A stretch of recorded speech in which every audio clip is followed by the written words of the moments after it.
2024 marks the 50th anniversary of Blazing Saddles. They had it out in the theaters momentarily, like a weekend or a week. No, it wasn't even a full week. It was like 3 days. Wow. You saw it in the theaters. And you saw it at home. I was going to pay more than what I pay normally at the theaters. It was charging like $20 a head. I was like, for me, it was charging 15. No, they were charging me like $20 a head. It's like, Jesus. Yeah, so I rented it. So to this day, on Rotten Tomatoes, it is still scored at 89% by the critics and 91% by the audience. And I don't think anyone's still alive from that movie except for Mel Brooks. I didn't carbon date them, so but you might be right. Yeah.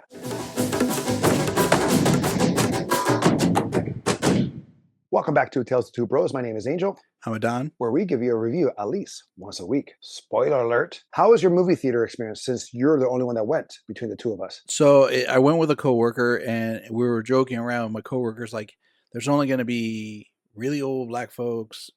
Black folks? Yes. And white folks. That's what my coworker said. And I was like, man, don't be like that. And then we walk in and we're like, yeah, that's pretty much it. It was almost sold out, to be honest. Really? Yeah. Wow. We bought our tickets days early, and even then it was packed. And then when we got there, it was very few seats available. And of course, someone tried taking my seat. Assigned seats? Yes. And I'm walking up, okay. and I lock eyes, and because they got the vibe like, you're in my seat, bro. And dude just gets up, and we're just like laughing. Good. I'm like, every time. Do you know they had a spinoff of this? No. Yeah, called Black Bart, starring Lou Gossett Jr. And what they did was that's the name of the character. Yeah. It was originally called Black Bart, and they changed it to Blazing Saddles. After this movie came out, they did a short-term series, comedy, of course, going a little more deeper into the story of Black Bart. So a little fun fact there. I didn't know. Richard Pryor was one of the writers. I learned that when I was sitting in the theater. On the credits? In the theater, what they did, they also had like a 5-minute introduction, and where they were talking about like the production of the film and so forth like that, and the people that helped produce it and so forth like that. Well, it kind of makes sense. It kind of makes sense that he did, because all those N-words. Well, I mean, I'm just saying, like a lot of the jokes make sense when you know Richard Pryor. Right, but at the same token, like in the sense of Mel Brooks couldn't even say the word. Yeah. He didn't say the word. No, because he doesn't like it. He went nah. Yes, which is also he said funny. It twice, right? But he says it to the Black Bart character, but also the other guy too. He could say it, right? You could say it to him, but he doesn't. Mm-hmm. I respect that. Everyone else said it with no problem. I was like, damn. How much anger does these people have, or how much racist bone? Because they said it so easily. That's also supposed to be the part of the satire and the humor of it. And because I would look over at my coworker, they never saw the movie. It was their first time, so they're watching it for the first time, and they're like, yo, and we're actually laughing openly at several points. The movie's shock value and a lot of the humor. It is shock, but you know what? To me, I never very clever in a lot of ways. But for me, it was no really like big laughing moments. Mm-hmm. There was a lot of a lot of chuckles. This movie can't be made today. No. You wouldn't get away with it. No, I'm glad they made the movie. It's part of history in the sense of film history and comedy history. I haven't heard the N-word so much as I did in Django Unchained. It's pretty up there. But Django Unchained was not a comedy.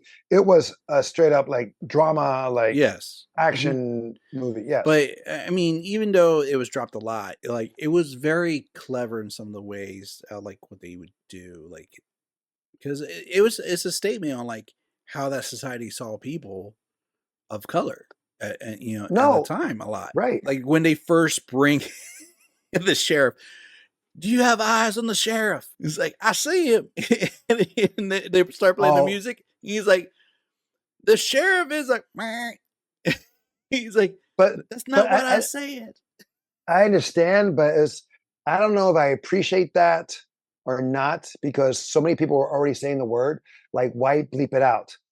In the sense of with the music, I think they did it because for the town people won't know. No, that's exactly why. But like the moments like when he gets the pie from the old lady who originally cussed him out. Right. And then she walks away and then comes back and she goes, mind you, you'd be kind enough to just keep this between the two of us that I gave you the pie. You wouldn't tell anybody in the rest of the town. I wouldn't want them thinking. Now, like I said, I've mentioned, like no one is alive, I believe, from Blazing Saddles except for Mel Brooks. I stand corrected. Burton Gilliam, he's still alive. He was the one where in the beginning he had the red shirt. He had all smiles. He looked like Mo from the Three Stooges a little bit. But pretty much almost everyone else is dead. Maybe not. Hold up. See no one more. Yes, he died. The secretary is still alive. Oh, she was hot. Her voice sounds like she was like the influence of many other characters after Blazing Saddles. Yeah, she's still alive. Oh, she probably doesn't look as hot. So Dom DeLuise is not alive. Gene Wilder is not alive. Stephen Little, who played Bart, is not alive. Slim Pickens, he's not alive. Harvey Korman, he's not alive. Gene Wilder. I said that. Madeline Kahn, the ever so sexy, I found her so attractive in so many movies. She was so hot. She always played with that one voice, like she always raised her voice. But no, she was in Young Frankenstein. And she was in a lot of Mel Brooks films. Yes, because she was awesome. She was a great comedic actress. She was great in this. I loved her in Clue. Was she in Clue? She was. She was Mrs. White. Oh, I have to see that then because I don't remember. Well, I actually never saw Clue, so I wouldn't know. Oh, I love Clue. That's a classic. I know what's his name is in it from It. Tim Curry. Yes, it's an all-star cast. No, I know. Just real quick, fun fact about Clue is that it has multiple endings because in the theaters, you could go to one theater, it had one ending, and you go to another theater, it had a different ending. Because yes, and because of that, like so that way people will talk about it because in the game you could have multiple. Right. No, I understand that. I didn't know about that Clue. So yeah, so the movie. The version I always saw was like they tie everything together. They go like it could have been like this. Now it could have been like this, and then it could have been like, and they go through all the explanations. But in the original release, it was different endings. Yes, in the theaters. Oh, that's cool. That's cool. Now, for me, my favorite character was Gene Wilder. Oh, Gene Wilder, great. Jim. Oh, dude, this was the first time. Like he's known for his comedic, but you can see his seriousness here. He played the straight man. This was before Charlie and the Chocolate Factory, right? No, he's been in other films. And it says like he was in The Producers. He did a lot of Mel Brook films, but he was just so cool here. Let me see. You said Charlie and the Charlie Factory? Charlie and the Charlie. Charlie and the Charlie. Willy Wonka. Willy Wonka. Let me just say that. I mean, I could be wrong. I thought it was... No, I am wrong. You are wrong. It came out before. It 1971. Right. And Blazing Saddle came in 1974. Right. So he's been known as a comedic actor, and he was serious in Willy Wonka and the Chocolate Factory, but here, and it says like an action role. Yeah. My name's Jim. My friends call me Jim. Something along those lines. Yeah. Well, he said it a little more slowly and stuff like that. You know, he was drunk, but I like the story where he tells why he gave it up of shooting, and then the kid shot him in the ass. I just thought it was funny. He's like, look at his hand. He's like, yeah, it's steady as a rock. Yeah. But this is my shooting hand.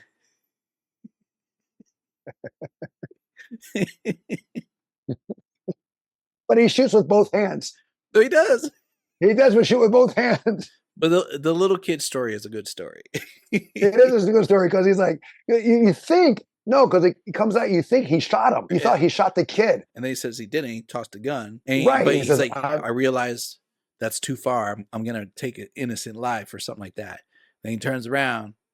And he still gets... Right. No, I mean, but his comedic timing is great. He had good chemistry with Clevin Little, too. Yes. The chemistry, too, like that with him and Richard Pryor. When they did those 3 or 4 movies together, they did that I know of, Silver Streak, Stir Crazy, See No Evil, Hear No Evil. I thought they did another film, but those 3, yes, he had a good rapport with Richard Pryor, but he had a great rapport with Bart here. You caught the scene where he broke character, where he made Bart break character? Which part? Where? So he's like leaning over Bart's shoulder, and he's talking about the town folk. He's like, these are simple, farm folk, and he's just describing the entire town and the people. He's like, morons. And then Bart starts laughing. He really did break character. That wasn't scripted for him to laugh like that. Oh, so you found this out on that 5 minute? No, I actually knew about that a while ago. Oh, But it was just, it's just, you could tell if you like pay attention to his mm, face mannerism. right. He Okay. literally was trying not to. Well, I'm gonna watch it again because I own it for 48 hours. Oh, you rented it. I rented it, so I have 48 hours to watch it. So I'll watch it again to see that. Yeah, the rapport between the two of them was electric. It's a shame that they didn't do more movies together. True. I mean, he was now the guy who played Bart. He was musical theater, if I remember correctly. But Uh, yeah, well, hello, you heard him sing in the yes, beginning. several times actually. He can sing, but no, he was also in Once Bitten, Hmm. the Jim Carrey movie. I used to He's in like that other movie. films, but I'm just saying, it's a shame they didn't collaborate again because it would have been great to see that them because they had great rapport with one another. Hmm. I also like Mango. Mango was cool. Not mango, it's mongo. Mongo, but still, it's Mango. It's spelled the same way, isn't it? No, it's Mongo. Oh, Mongo. Okay, sorry, not Mango. Sorry. All right, my apologies. But It's like I Mongo, liked you can him, go home now. It's like Mongo, don't go. Mongo like it here. and he punched a horse. So we see that several times. We see Conan do it when he punches a camel. Hmm. This movie influenced other movies in that sense. And you see a lot of influence from this movie to others and where it got influences on. This movie pokes fun at Hollywood. Hmm. It pokes fun at the Western genre, of course, Hollywood still. Absolutely. And it Like pokes the fun final of, scene. yes, of course. And it brings many things to light. Like, okay, they say the N-word so many times. It it doesn't make fun of it, but it draws attention to it, and I think was done to make you feel uncomfortable in a way. Well, maybe not back then, because a lot of people were so comfortable saying it, and so many people are still now comfortable, but not as much. Hmm. But you have at the end homosexuals, gay, Yeah. bisexuals. You see one guy, he's fighting a dancer who's obviously gay, and then they go through a tunnel. He comes out and he invites him over. I thought he turned. Okay. Yeah, he turned. Of Yeah. course, the cowboy invites the gay guy over, so the cowboy did turn. Yeah. So, meaning it could be many things in the sense of like that he finds his true love, whatever, or he's able to be himself, the cowboy that Yeah. is. I appreciate that in so many ways in that sense, like where people are come out, present themselves as one thing, but they're actually something else. Like a superhero does anyway, right? They wear a mask and their true self comes out as their alter ego, the superhero alter ego. Yeah. Do you have a favorite character? Headley is interesting to me. He was good. He was good. Headley. And every time they said it wrong, he'd come by, and especially at the end at the movies. Granted, I know this movie came out way beforehand, but that scene where he's hiring the criminals, he's like, "I want the scallywags, the dirtbags, da da da da da," and he's like Mhm. going through the checklist. Last Dragon. Oh, I feel like Last yes. Dragon did that out of homage for Blazing Saddles. I I could see be what you're saying. wrong, Yes. but No, yeah. you're right. Yeah, I totally forgot about that. Right. Yeah, Yes. because they're basically interviewing all the scumbags they could find to get the hero. Yeah, yeah. Now, and I'm remembering from the Last Dragon, the one that's barking and "Arr, arr, arr, Yeah. arr." Get this guy a milk bone or something. But yeah, I totally. But then some jokes were seemed forced. That's why hence the chuckles, where the guy says, "Chewing gum. Did you bring enough for everybody?" I didn't know there'd be so many people. And he just shoots him right there. It was like, wow, he's really strict. Exactly. I was like, holy shit. But yeah, he was a great character. He was a great actor. I loved him on the Kyle Burnett show. Him and Tim yeah. Conway together, holy crap. Because he was always serious, Mhm. and Tim Conway will always make him break. And to see that rapport together, it was awesome. And Harvey was awesome. Now, there are some faux pas. As with One a of the big 50-year-old movie probably would have. Yes. For me, the pacing, again, some of the jokes were forced, like the Mhm. toll booth. And it reminded me of Obi-Wan, the series. Okay, I got you. Because they're riding a horse and a toll booth comes down. They can easily ride past it. Yeah. They don't have to stay there, right? And Obi-Wan, To me, I took that as Looney Tune logic. Because the Well, same thing they would have play happened in Looney Tunes, and like the whole Candygram thing was the Looney Tunes thing. they play the music, Yeah. but like in Obi-Wan, instead of walking around this bridge thing, Mhm. he shoots it to disengage the field where he could have just walked around the post and continue on with Leia. Yeah. Sorry, spoilers for those who have not seen Obi-Wan the series. You don't have to. But the scene where he and Lil Van Stup, the Madeline Kahn's character, Uh-huh. after they have a night together, it would have been better if they cut in a way that she sees his manhood, because that's what they referred to, and they cut to him returning back to the jail, to his Rather office. than the Whatever. whole breakfast thing. Yeah, because you Okay. see him, he walks, he leaves all okay, like straight, all confident, and then he comes back. He's like tired, exhausted, like his legs are gone. I thought it would have been funnier if he cut from the lights turn out and she says hello, and then he comes back and Gene Wilder, Jim goes, "Welcome back." What other faux pas do you have? Because it's so dated, I feel like I couldn't Mhm. get some of the references. Not at first. Like what? I mean, looking back now, like doing a little research, the little bit I do, like badges, we don't need no stinking badges.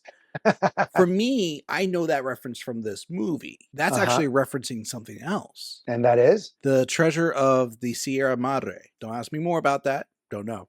But I do know it's a reference to that. But I'm just saying, like, some of those things don't hit as well for me. Like the whole breaking fourth wall to go into Oh the yes, parking they lot.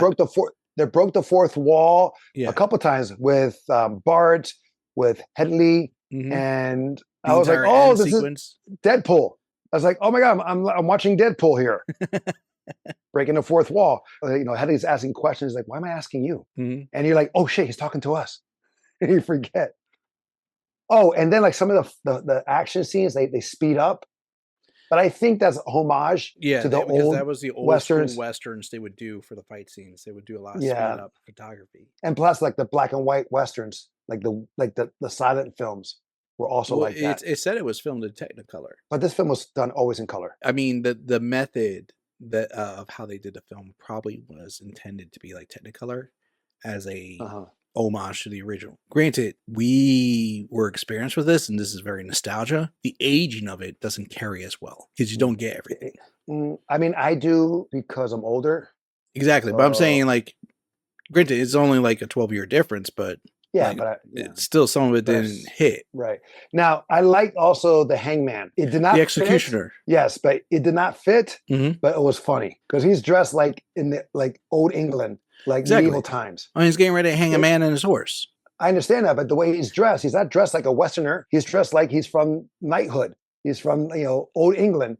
And in his accent too. "Oh, sir, and we'll be going this way." I have a very tight schedule, but I can squeeze them in. I'm sorry, he was funny. He was looking back, he was funny. Yeah. Do we say a favorite scene for you? Yeah, I guess I went into that whole scene about the lineup, but that's technically not my favorite. When he first gets to town, it's hilarious to me. Art first walking in, and then he does it to himself. Yes, I'll do it. I'll do it. Hold up, everybody. He really will do it. Put your weapons away. And he says, "These guys are really stupid." Yeah, which also hits home to that line that is later said by Gene Wilder about morons and townfolk. Yes. So it just adds up. Okay, so all right, the one I laughed out loud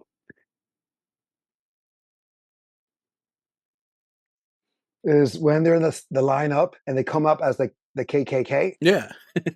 Right, and he puts his hand out and his hand is black, and Jim is trying to like, "Oh my God, your hands are dirty. Your hands are dirty." See, he flips it over. Look, it's lightening up. See, and then then they take the hood off, and he's like, "Here's my interpretation of Jesse Owens," and he just runs. I was with my coworker and I started laughing. I'm like, "Yo, this is so messed up." If you don't know who Jesse Owens is, that's going to go right over your head. Oh, and then the other one where Hedley is at the governor's office. He's making them sign papers, right? And he's like, "Help me," and he says it real quick. He goes, he grabs the guy's hand and says, just imagine this is your secretary. Yes, and I caught that. He goes, whoosh. he puts it right in. And I was like, wow. That was so, if you're not paying attention, that's gonna go right over your head because he says it so quick and like low tone, Yeah. low volume. Mhm. Oh my God. I was like, so these little subtle, like that's what got me. Those little subtle ones Yeah. got me that went by quick. That's what got me. The ones that you know, the big jokes that they try to force, I just chuckled. The Jesse Owens really got me really. That got me really funny. That caught me off really hard. And just here's my interpretation of Jesse Owens.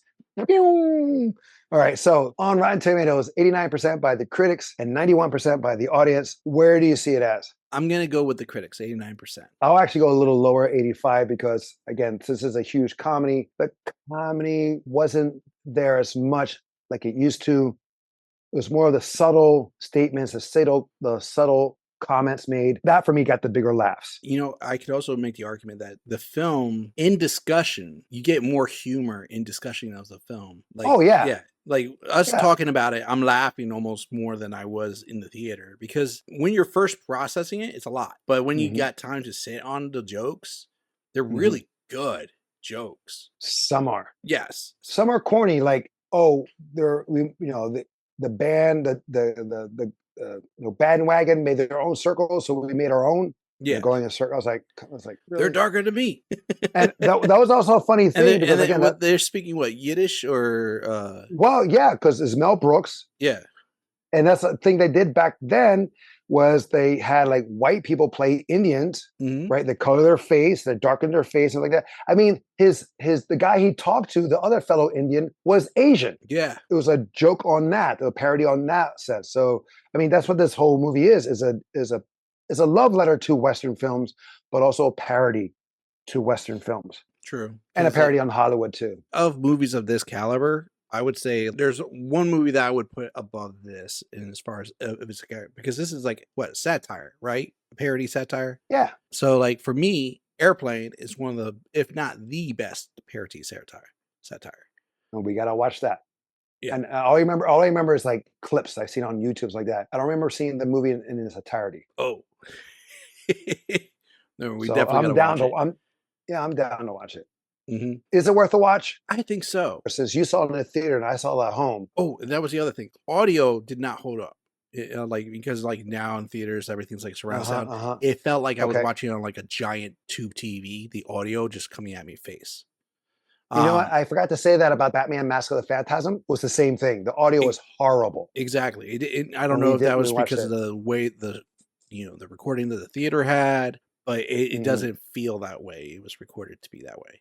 So well, back then they didn't have the technology as we do now. Yeah, Mask of the Phantasm though would have.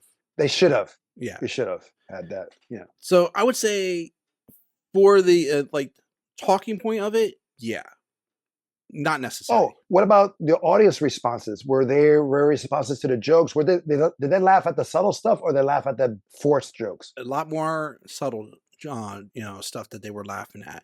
Like the gum thing, not many people laughed at, but they laughed at like, where the white women at? Those kind of jokes. And Mel Brooks' character, he does a similar type of character in a lot of his films. Spaceballs. Well, Robin Hood Men in Tights also. Right. And History of the World. True. Again, this movie cannot be made today. No. Definitely not. A lot of the Mel Brooks films can't be made today. Yeah. I mean, the closest is Tropic Thunder, to my knowledge. They tried to do History of the World Volume 2, and they made it as a show. Well, they are making Spaceballs 2. And they did a Spaceballs cartoon show. Well, that I know. Yeah, that I know. But they're making a Spaceballs 2. I didn't know they made a History. I thought History of the World Part 2 was coming out in theaters, but I didn't know it was a show. It was a show, yeah. It was on Comedy Central. I never watched it. I think it's on Hulu, too. I have to double check. I'm not interested. What if Mel Brooks shows up and like reprises? No, okay.